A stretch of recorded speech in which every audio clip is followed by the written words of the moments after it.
Greetings to all of you. I am Maria de Lourdes Diez-Casal, Vice President of Hemispheric and Global Affairs at the University of Miami.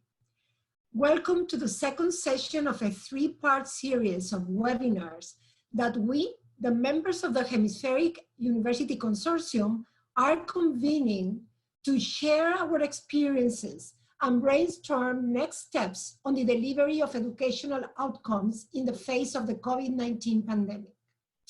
The genesis of this series came through two collective realizations. First, we have all had to significantly change the way we deliver education and how our students learn. And it doesn't look that we're going back to the way we were before. Second, as we have adapted and we continue to adapt, each of our institutions is learning and generating a significant amount of knowledge on how we can successfully transition to this new reality, incredibly important knowledge worth sharing and further developing. So the series is being delivered in three parts. At the first session last week, we experienced and we shared the experience of how we went through the abrupt change to go from face-to-face to some kind of distant or online delivery to our students. Today, we will explore the current situation in educational delivery. So how are we doing? What is the process? How are the students feeling? What are the challenges that are emerging as we are undertaking this new way to deliver our education? And a final session next week is going to talk about the future. How are we going to go back to the new normal or to the new normality of the things we were supposed to be doing? So before we start and I'll introduce our panelists today, I want to briefly say what happened last time. From our expert panelists at the first session, we learned a few things, very important things that I want to briefly mention. One is that a successful approach should be one that is student-centered active learning.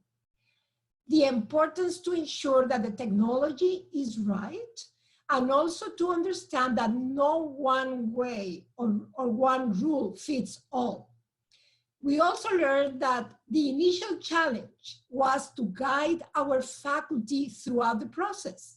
But once the tools were created, our faculty became for education the equivalent to medical doctors in health. They became the heroes of the change, motivated by the great vocation that they have. On the student side, the increased level of stress that our students were facing was agreed by our panelists, and the need to support them academically and psychologically, and also to offer them counseling as well as complementary cultural programs, music, singing, painting, etc. It was also discussed that through history, we have been in similar emergency situations, but none at the speed that we have experienced the COVID-19. And although we are moving in uncharted waters, we have the opportunity and the space to enhance core education values, focusing on human capital. For our conversation today, this is the procedure. Each of our panelists is going to provide an initial conversation about their university's experiences. And then we're going to have a session of question and answer. And I want to urge you all to use the question and answer feature at the bottom of your screen so that you can send us your questions for the panelists. And with that, let me introduce our panelists today. Dr. Luz Longworth, she is the Pro Vice Chancellor and Principal at the University of the West Indies Open Campus. She has had ample experience in distant and online learning implementation even before this current crisis. Dr. Joaquín Guerra Achem, he is the Vicerrector Académico and of Innovation Education at the Tecnológico de Monterrey. He has been in charge of the transformation of traditional learning to distant and online modalities within the model Tech 21 of Monterrey Tech. Dr. Steve Genaro, lecturer in the Department of Humanities at York University, an early adopter of e-learning in higher education, and has designed and delivered courses in traditional blended and online formats since 2005. So with that said, I'm gonna ask Dr. Luz Longworth to start with her presentation. Thank you very much. Thank you very much, Madam Chair, and good morning to all. I will just like to thank first the organizers of the webinar for inviting the University of the West Indies to present our experiences during this very difficult time of COVID. As I have put it in my slide, that we are living in a COVIDified teaching and learning environment. And that environment has changed everything that we've done.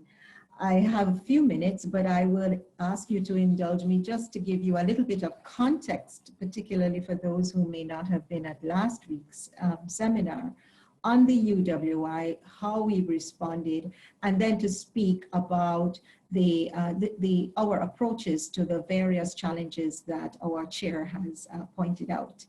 So just a little bit of geography. The University of the West Indies covers 17 countries, from the Western Caribbean in Belize to the Southern Caribbean in Trinidad and Tobago, up north to Bermuda and the Bahamas. 17 countries, 5 campuses, 4 are physical campuses, and the open campus, which I lead, is a virtual campus but has sites in 16 of those 17 countries. So you can imagine the challenges that we've had in responding to this with 16 different governments and national policies. But we did do a regional response, and we formed a task force which pulled together all the elements of our expertise, our medicine and science, to attack the COVID virus as it was attacking us. And the UWI Open Campus, having been the university's what I call secret weapon since 2008, and having developed since 2008 quite an expertise in online and e-learning, combined with our colleagues in our various campuses who have expertise in that area, in our centers for excellence in teaching and learning, we worked together to pull off what I know for most universities was a miracle in training a majority of our faculty to transition within, in some cases, a week, in some other cases, 2 weeks into the online teaching and learning environment. And not only that, we also did quite a bit of support, having the faculty, the staff in place to transition the students, the training of the staff, but also in reaching out to our region in training teachers in the teachers' colleges, because all of our primary and secondary schools were also going online and teachers had very little skills. We worked with our governments and we worked with NGOs, and we also worked on developing innovative methods. I'll speak a little bit more about those as I speak to our plan. So we start here to say, so now we are online, and I would say not so fast. No, not necessarily. What we have done is we have done an emergency response, an emergency remote teaching response. So it's like giving emergency CPR to a patient who has collapsed on the road. But then you are in the hospital and you now need to move to rehabilitation to make sure that that person is well. So we have been able to use this time of moving over 80% of our teaching staff online and about 50,000 students online to test what the system is, because for many of us, we know that there has been quite a lot of reluctance to in some areas to move to online teaching, and there is always the discussion as to the benefits and the disadvantages of moving more online. So what we have done, and I've used the acronym T.E.S.T, is to test the system with this new paradigm that we have entered. And as our chair quite rightly pointed out, these have shown us areas that we need to address, and I will share with you how we have been addressing them for both short and long-term benefit. And the first area is training, the second is equity issues, the third is student success, and the fourth is technology. So that spells out TEST. In the area of training, our experience has been that more than 70% of our teaching faculty across the region had very limited experience in online teaching. With the open campus, we teach completely online, and we have 7,000 students studying totally online, but our sister campuses are primarily face-to-face. And what we found is that those persons who had participated in any form of training of online delivery or development were able to move quite seamlessly. So there were persons who had done our certificate in university teaching and learning, which is a requirement for most faculty.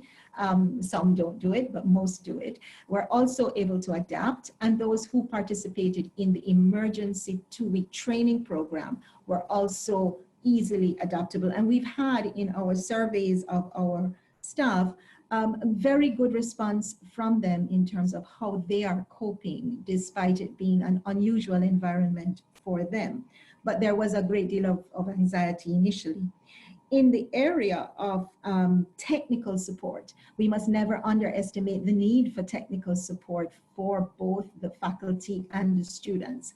And we have often thought that, well, our technicians have the training, but not necessarily to support online learning. So technical support is a key element that we have learned coming out of this experience is necessary. And let us not forget our students. Our students also need to be trained on how to navigate an online environment. And those are some of the teachings, the learnings that we have gotten out of this period. The other issue which for us in the Caribbean has really raised red flags is the issue of equity. And in our surveys, we have found that approximately 25% of our students across the region indicated difficulties with not having an appropriate device to access the online teaching, as well as not having access to stable internet. And that has been a major challenge for many of the students, 25% approximately, based on our preliminary research.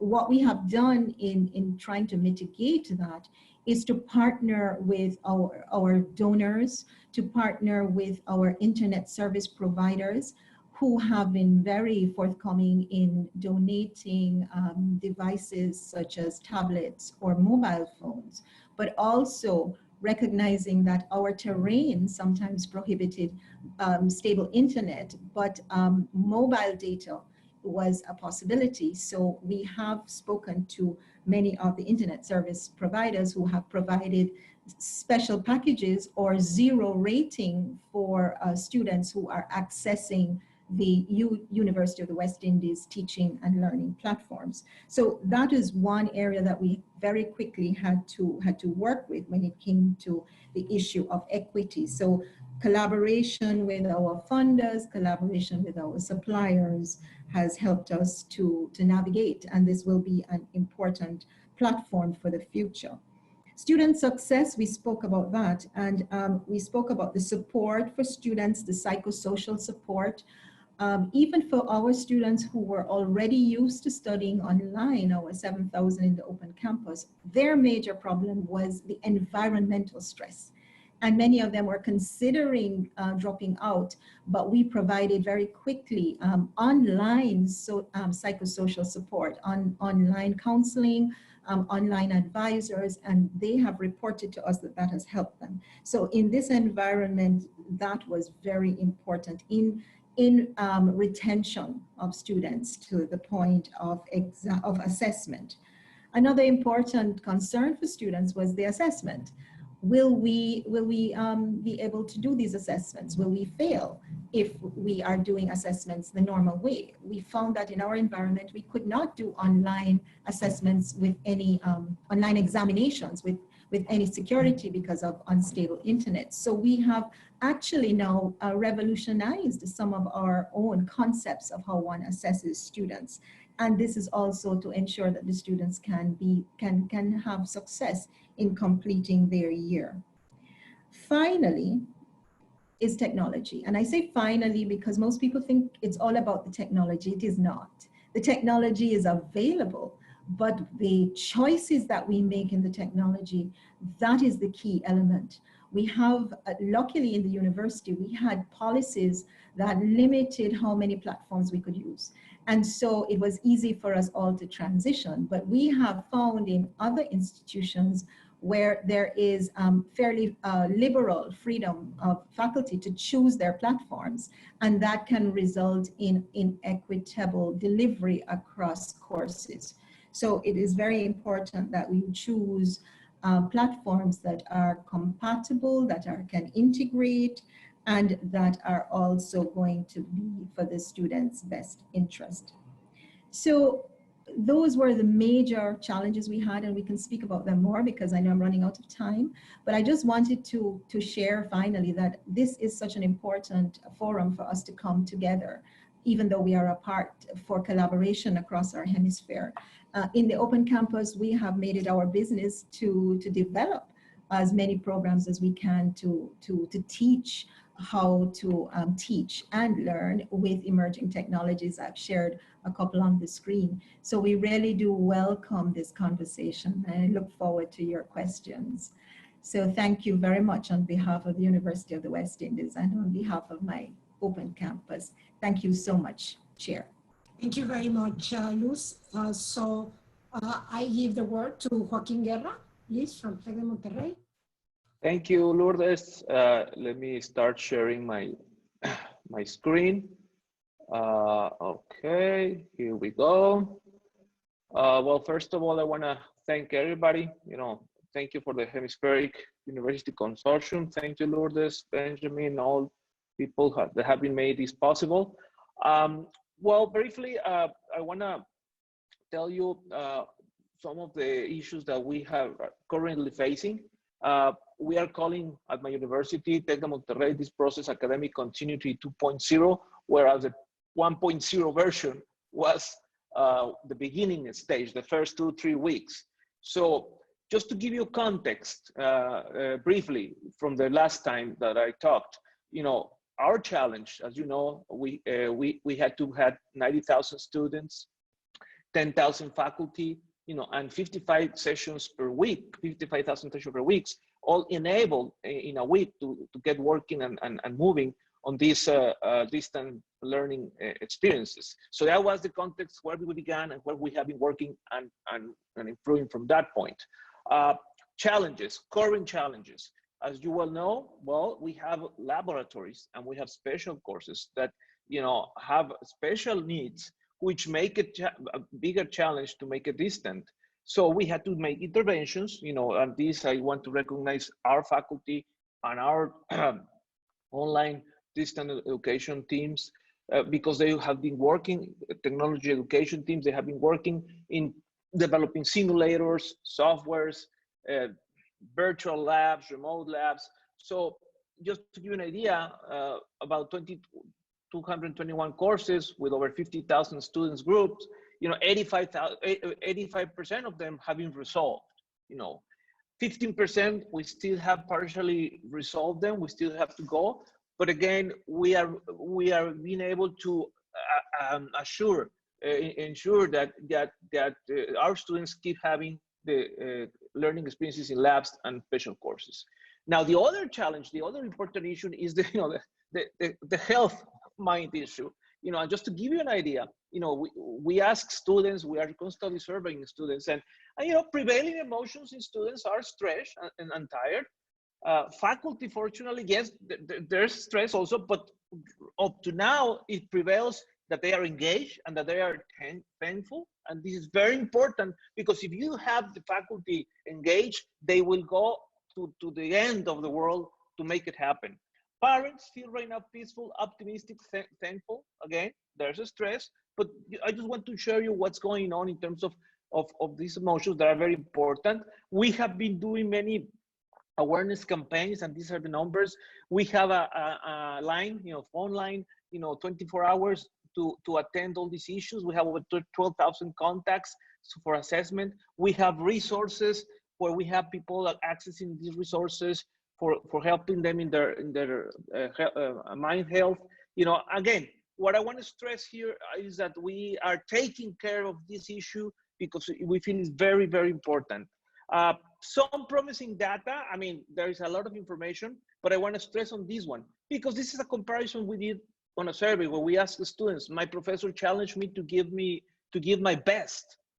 And for the first week, pre-COVID, the average grade on this was 9.04 out of 10. And after 5 weeks of COVID, post-COVID, it's 9.07. So far we feel in this area confident that students keep feeling challenged and the faculty are doing their work. Of course, there are a lot of issues to be taken care of. There are students that are not feeling happy, that they want to go back to full presence. We understand that, but it's just to give you some idea that, some things work and students so far, they feel they are still giving their best and faculty are helping to give them to help them to give their best.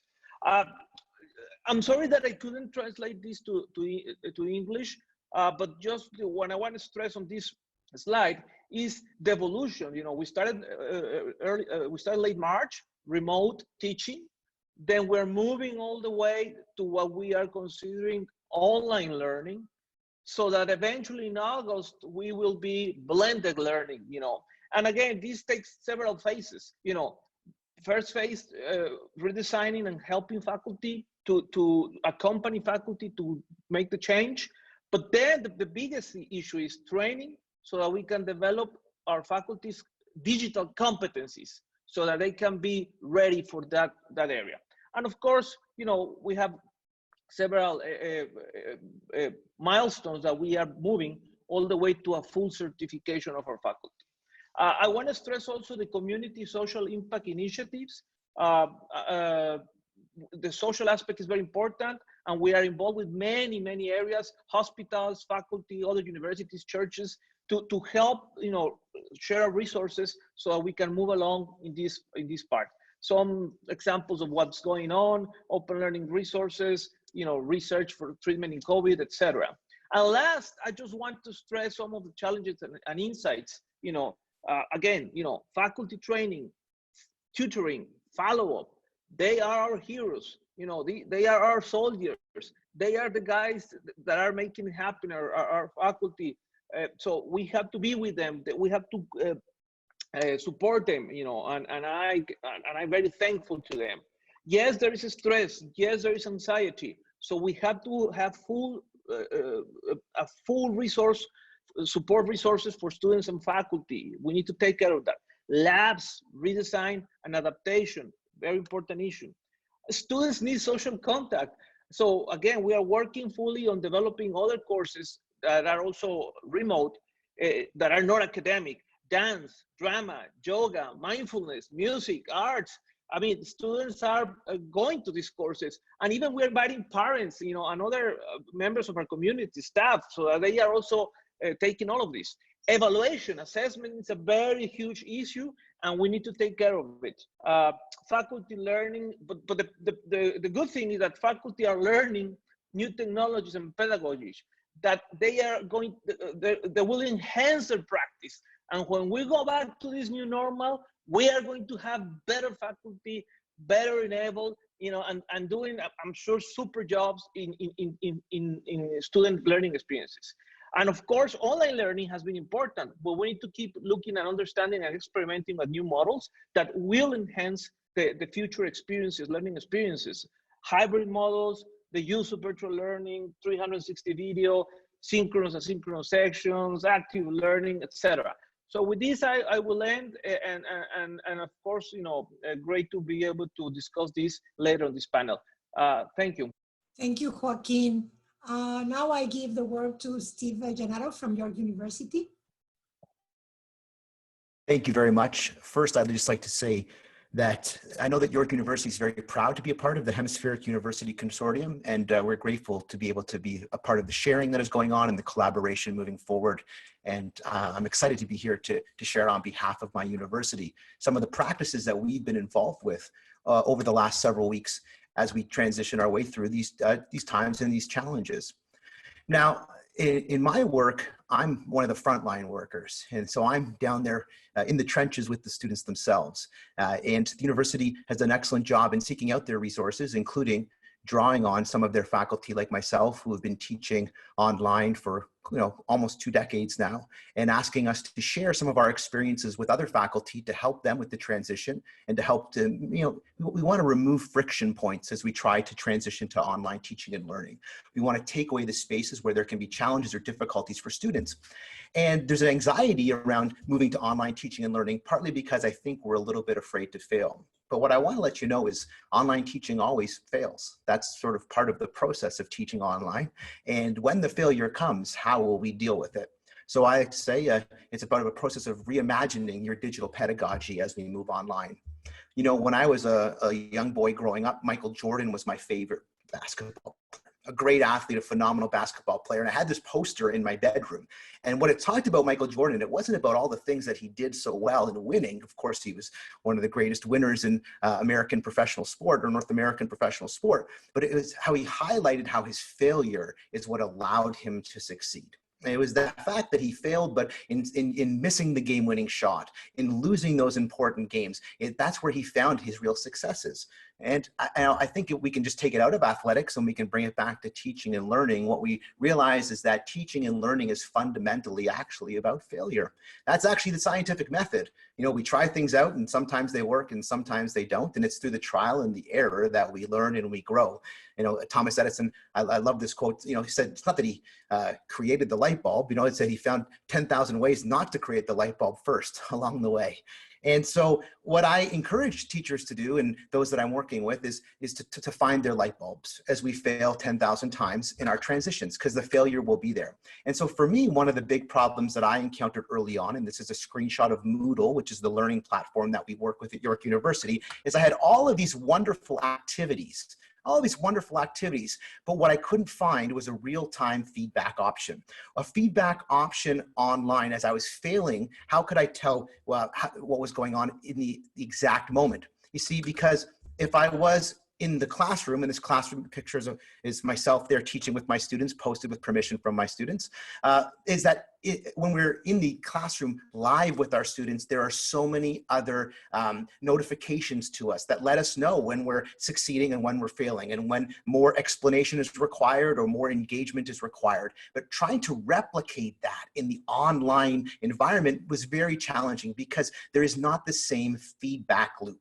So we need this feedback loop in our regular engagement of human activity. And even when we Zoom, like we're doing right now, which is fun and exciting and allows great opportunities for us in digital teaching and learning, that's wonderful, but it's not the same as when we are in the classroom. So how could we solve that or fix that? So this was my challenge, and I thought about it. As I first came to online teaching and learning many years ago, I thought that maybe I could just do the same thing. Well, what I did in the traditional classroom, I could just do virtually and it would be okay. And then it wasn't. And then I thought maybe my job as a teacher or as an instructor would be the same. The way it was in the classroom, but it wasn't. I have to wear more hats. I have to be tech support. I have to be available. And then I thought, well, maybe students will learn the same way. And what I realized is that they don't. And I'd hoped that maybe I could just take some of the things that I did and cut them and paste them from one slide and drop into the other, and it would work. And I found that it didn't. So what I did is I tried to recreate the lecture hall. That's where most of my success was in my early years of teaching and learning, is in the lecture hall. I had success. Students liked my lectures. I received great responses back. Dr. Gennaro lectures are engaging. And so I thought, well, why don't I just do what I do best? And so I tried with written copies of my lectures in 2006, but that didn't work, or PowerPoint 2007, PowerPoint with audio 2009. Then I went to Prezi in 2011. I tried Camtasia video lectures in 2012. And what I realized is on all of those cases, I was failing. That's not to say these technologies are failures. It's to say my use of these technologies were unsuccessful. Because what I learned early on is that relationships facilitate learning. And we have to build relationships in the digital environment if we want to create learning environments that are successful. So success is stumbling from failure to failure with no loss of enthusiasm, is what Churchill once said. And I think that there's a great lesson to be learned there. And the lesson is simply this: find your light bulbs. Start, and then begin exactly where you are. Start small, scaffold your way to best practice and build as you go. And it's okay to fail along the way. And here are real quickly 4 of my light bulbs that I have built on throughout the years that have allowed me to adapt and adjust my digital pedagogy as I go to where I am now in 2020, where I'm doing gamification with my students. But I didn't start there. I started where I was. And each way along the way, I improved my digital pedagogy and by building relationships with my students. Find your light bulb. Where is that? Start there, and that's okay. I began with, instead of long lectures, I started with small podcasts. So I broke up my lecture into sort of 10-minute podcasts using a free software like Audacity that I downloaded off the internet and just started speaking into my computer. And before I knew it, I had these podcasts my students could listen to while they walked or jogged or exercised or commuted or whatever it was. And that was that I found to be a little bit of success there. And then what I started doing was having a YouTube newsletter. And so this is me in my kitchen. It was very real. It was just recorded with my cell phone, where I just used my cell phone to take a video of me saying, "Hi, everyone. It's Monday. How are you feeling today? How are things going in your life? Here's where I am, and here's where we are in the course. We're going to do these couple things this week online. I'll see you next Monday. If you have any questions, reach out to me." And all of a sudden, I built this great online community with my students. But it got even better, because in 2017, then they started making videos that they were sending back to me. And this was where really things began to explode as we started just again scaffolding and building. And what you'll see is I showed them how to do it and how to upload it. And then what happened is we would have a question of the week, and then they would send me back their YouTube responses. And we started building, this was an asynchronous course, we started actually building a community of sharing together. And now where I'm working on this summer with my students right now is we're playing games. We're doing gamification, and the students are just deeply engaged in being part of this community. So it's about reaching out to where they are, but also recognizing where you are, starting where you are, and that's okay. Don't be afraid to fail, right? Failure is not the end, it's the beginning of the process. Trust whatever limited feedback you have and seek out more from your students themselves and from your colleagues. There's no catch-all solution, as I already mentioned at the beginning of the webinar, for any teacher, any course, any delivery format. The technology is always changing, so we'll change with it. Change with your students, it's okay. And you know what? Be yourself, because that is always the best resource, right? Isn't it? Doesn't they say in the importance of being earnest? Isn't that what Oscar Wilde says? Be yourself. Everybody else is already taken. And so off you go. If you have any feedback, please feel free to send it to me. But I appreciate being included in this, and I look forward to sharing more in the question and answer period. Thank you. Thank you very much, Steve. So now we are going to start the question and answer period. We have a few questions from the audience. I'm very happy, so please bring some more. And I have the first question here for Luz from UWI, the University of the West Indies. Will you explain that you are geographically spread? So do you expect that after the pandemic is over, you are going to have more online teaching than you had before the pandemic? And the second question that comes from the audience is, how do you do student assessment in the new model?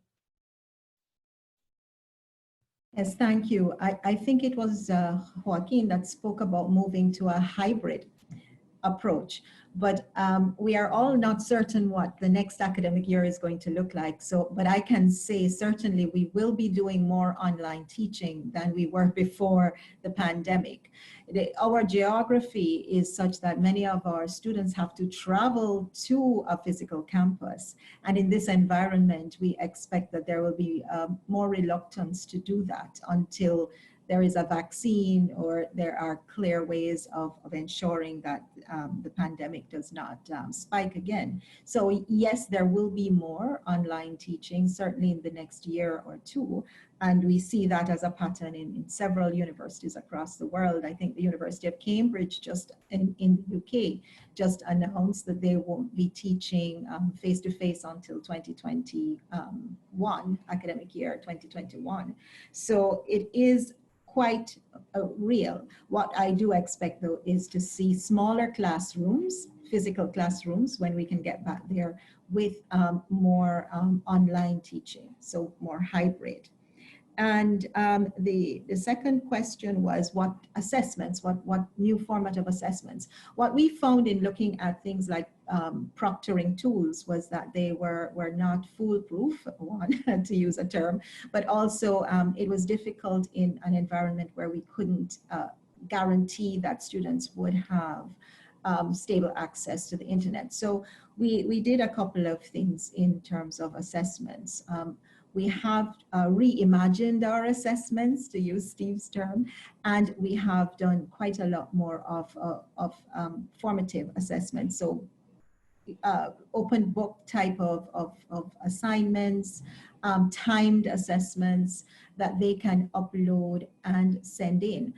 The key thing though is that what we've done is to give the students an extended time frame in order to upload their assessment, given the uncertainty of internet access. So they would have a period in a day to upload that assessment, which would allow for any glitches with the internet.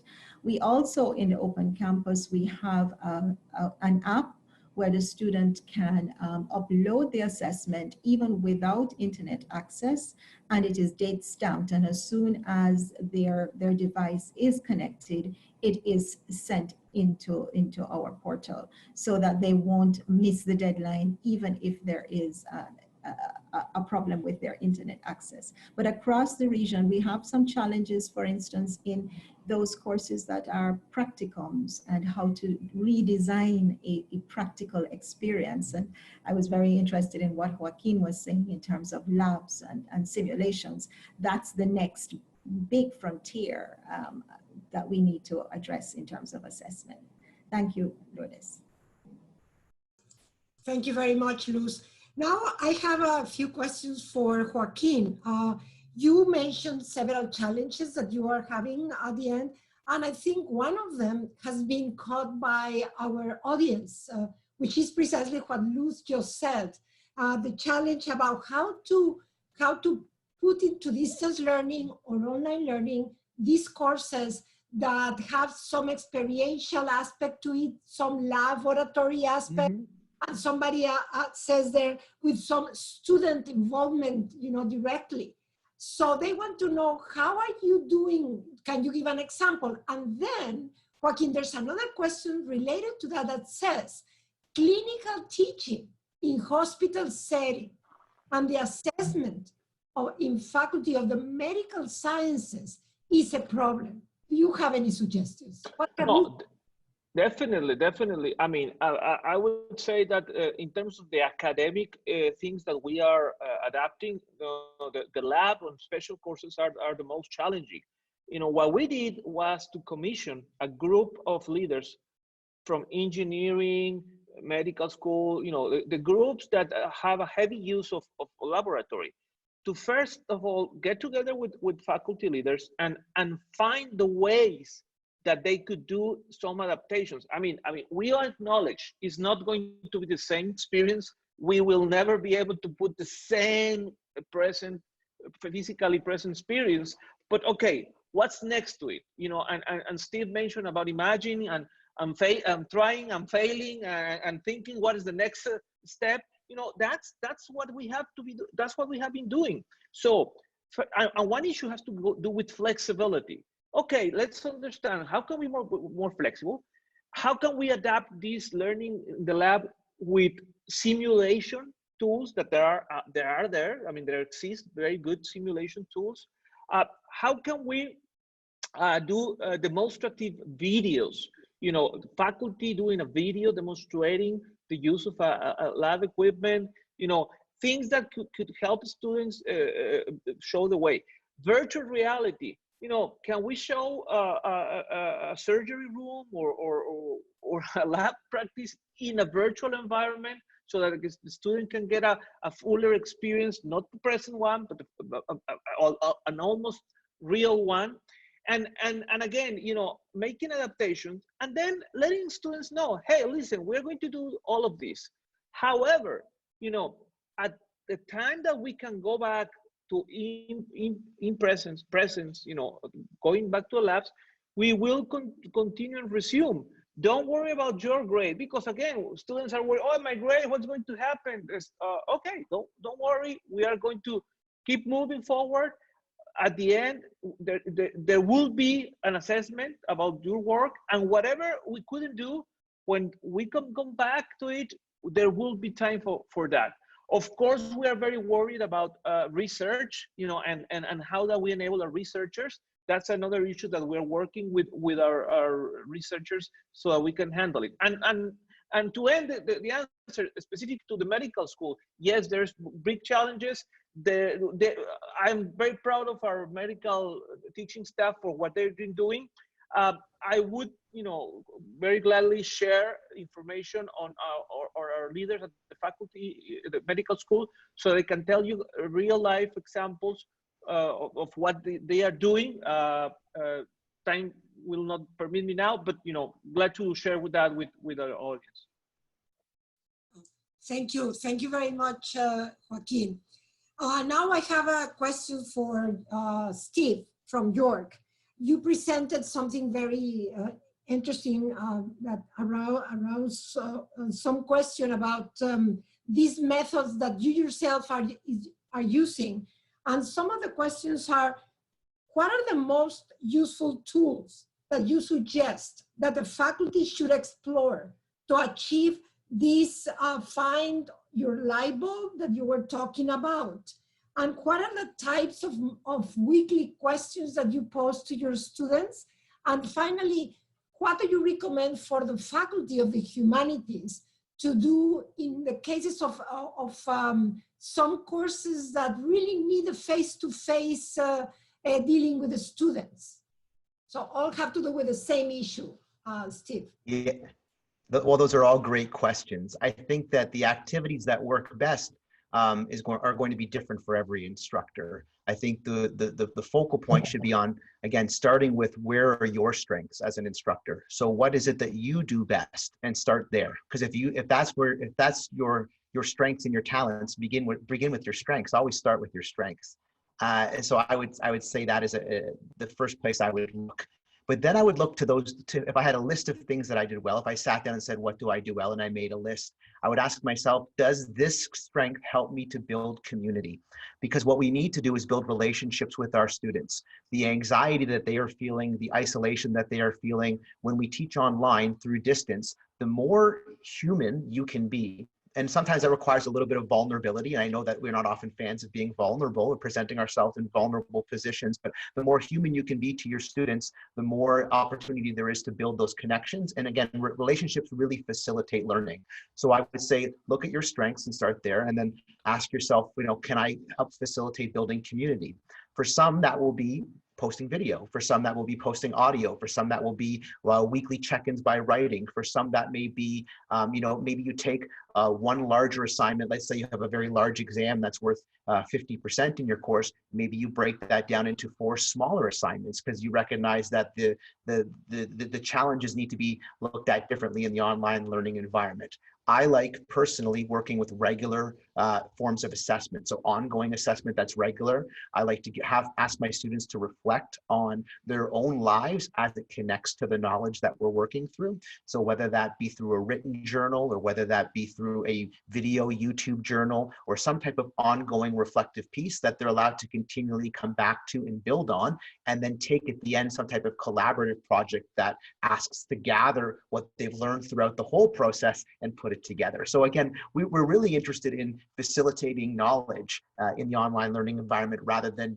dispensing knowledge. It kind of changes a little bit our rule. So those would be some of my suggestions. And as to the questions that I ask, in that first weekly check-in that comes out usually Monday morning, I don't really ask questions other than how are you feeling and how are you doing? And do you have any big plans for this week? And how was your weekend?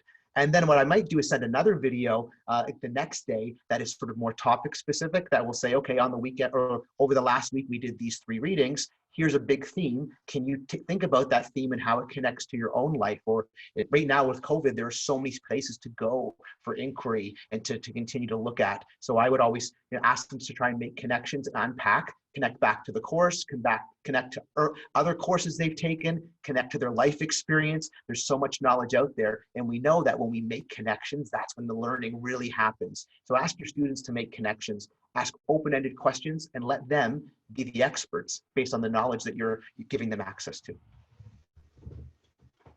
Thank you very much, Steve. Now I have a question really for all of you. So I would like a brief answer from each of you if you have this experience. There's a lot of congratulations to you all, by the way, okay, about your presentations and the good insights that you're giving to the audience here.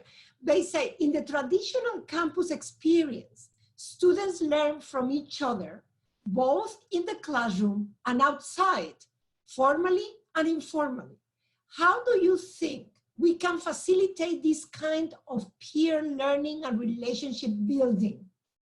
And how can we help them to also interact with the community and bring that experience to the classroom experience?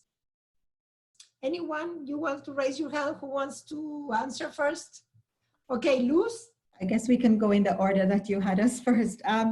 We have grappled with that for a long time with the Open Campus, as we already have students who are in 17 different countries. And we've dealt with it in several ways. The first way, of course, is looking at your curriculum development to ensure that you build in activities where students work together in small groups. And in fact, you leave them to organize how they do that, whether they do that by WhatsApp or they do it by Zoom, but their own methodology of collaborating and then coming back into the main group and presenting the work that they do. So group work is enhanced in using the technology in that way. Another thing that we've done is that we have actually created a hangout spot for students in our learning exchange, where it's their spot. So they hang out with each other, they hang out with their student leaders. It's not a curated area. It's a free area for them to speak to each other. So that is an innovation that we have done. But we do understand the need sometimes for a little bit of touch. The model that we used in the Open Campus does have physical nodes in each of our countries, which allow for students to come together in small groups for study as well as for entertainment. And believe it or not, we have online sports, we have online games, we have online debates, and our student guild will tell you they do not feel as if they're not building a community online. Wonderful. Thank you very much, Luz. Joaquin? Yes, well, as Luz mentioned it, and I might add some ideas. I mean, again, it's about innovation and it's about daring to do it. First of all, we have a very strong group of tutors who we have commissioned to make sure that they have online communities through Teams or through other tools that we have provided them, so that they have during the regular week meetings, general discussions, cafe meetings. They even having a Netflix meeting, where they get with their students and watch a movie, share ideas, general discussions. Again, we are not going to be able to have the same present experience, but we want to make sure our students are constantly having that human touch through the use of technology. So getting their feelings, their emotions, following them up. You know, if they find out that some students having an issue, call parents. You know, again, we are doing an extra effort to be near them, and also the courses that, as Luz mentioned, you know, we have provided other courses where students are, you know, sharing things. You know, I mean, the music students are doing together music shows. You know, they are sharing whatever they're doing. Again, the mindfulness, you know, yoga courses, you know, are the most used ones, you know, aside from the academics. You know, again, get them involved in other issues to get to talk, to share, to have this almost not like experience with touching or contacting and relating with other people.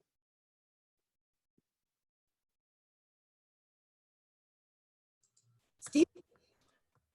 Yes, so I can only speak to what I've done that I've had some success with in terms of building community. So in two types of courses that I teach, I can give you real quick one example, and that is I try to build into the assessment the need to work together in a way that is mutually beneficial. So often students don't like group work because they feel that sometimes if they get in the wrong group, someone can affect their grade and it can bring them down. And there's all of these things about it. But if we instead of think about it as teamwork, where we all set out for a common goal and we all benefit from mutual cooperation and we build that into the assessment, then there's the opportunity to really make it successful. So in my synchronous courses, the one that goes live where I lecture, or I'm in a lecture room, you know, 6 hours a week with my students, we have small breakout rooms where they break out and they do independent or group activities together, and then they come back and present those activities. And that course, as a gamification course, means that there are points awarded to the teams for the work that they do, all right, as a team. So each individual isn't responsible, but collectively when they work together, there are points that are awarded. In my asynchronous course, the one that is not live, so that way it doesn't happen in a live fashion, my students, they create these YouTube journals where they respond to the questions. And in responding to the question, sorry about that, and in responding to the questions, they post them into smaller chat rooms. So now I have the classes divided up into groups of 5. And then each student is responsible for providing feedback to the members of their group based on their responses to the questions. And then within the group, each week they select one of those YouTube journal responses, and that one person gets to redo their video based on their feedback from the group and then resubmit it. And then the whole group gets a grade that's shared based on the individual resubmitted. So what we have here is a bunch of stages working together. We have people sharing together asynchronously, but by video. So it's still a little bit of face-to-face where they see each other. They provide feedback for each other, which we give them a model for what feedback is supposed to look like and how it can work. And then that shared feedback creates another side project that comes out of it with a shared grade. So everyone's invested in the success of everyone. And if we set up learning environments and assessment where everyone's invested in the success of everybody else, then what we find is, you know, building community can happen quite easily in virtual environments. Thank you very much, Steve, and all your answers were wonderful because there are more questions about the same thing. You know, some of the audience say that the students are disappointed about having to do online, so they need some incentives. So that, and I think your suggestions are great examples of how the students can be incentivized to become engaged with each other, with the community, and so on. So thank you very much. I think there's one question there. Well, one thing I want to say to the audience is that they ask about your presentations. I am telling you, we're gonna, to all of those who register for the webinar, we are sending you a copy of the recording of this session, and also the presentations, and so the contacts of each panelist. Some of them want your contacts because they want to engage with you. So we're going to send that to everybody. And the last question they have is about testing. They say, how do you ensure that the testing is fair, that is secure, that, so I guess that's an important question also, because the assessment is important. So I'm going to give you 30 seconds to each of you to say What do you think about it and what do you do about it? Start with Luz, please. Yes, my answer is always, it's the same issue even when you're assessing face-to-face. You always have to ensure that you have something in place that ensures fairness, that it's the right person that's doing it. Again, a lot depends on how the assessment online is developed to ensure that, you know, someone else can't do this because they haven't been part of the learning experience. That's one approach. You can use the tools like responders and virtual proctoring, but again, that depends on the environment and the number of students.